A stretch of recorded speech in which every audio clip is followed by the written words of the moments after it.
और डीएनए के अंत में आज के इतिहास पर नजर डालते हैं। जाने माने इंजीनियर सर मोक्षगुंडम विश्वेश्वरैया का जन्म 1860 में आज ही के दिन हुआ था।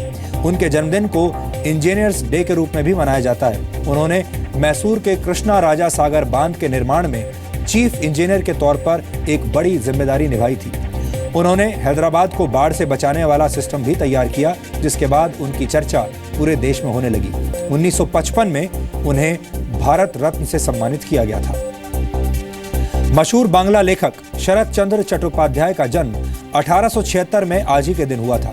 उनकी प्रमुख रचनाओं में देवदास, परिणीता और छोटी बहू जैसे उपन्यास शामिल हैं। उनकी लिखी कहानियों पर अलग अलग भाषाओं में 50 से ज्यादा फिल्में बन चुकी हैं। 1890 में आज ही के दिन विश्व प्रसिद्ध अंग्रेजी उपन्यासकार अगाथा क्रिस्टी का जन्म हुआ था।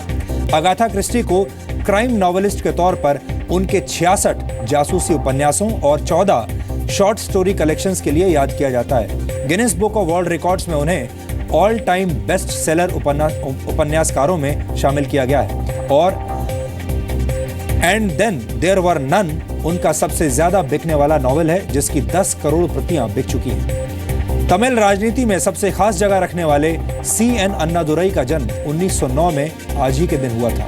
अन्नादुरई तमिल भाषा के सम्मानित लेखक और पत्रकार थे। CN अन्नादुरई द्रविड़ पार्टियों में से पहले नेता थे जिन्होंने तमिल फिल्मों के जरिए अपना राजनीतिक प्रसार किया था। उन्होंने 1949 में DMK यानी द्रविड़ मुनेत्र कड़गम की स्थापना की।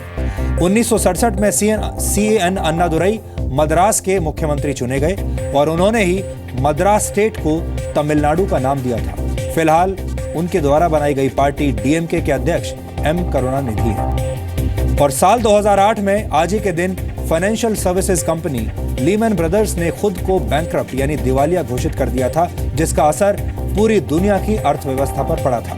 पूरी दुनिया में इसे ग्लोबल रिसेशन के नाम से भी जाना गया था।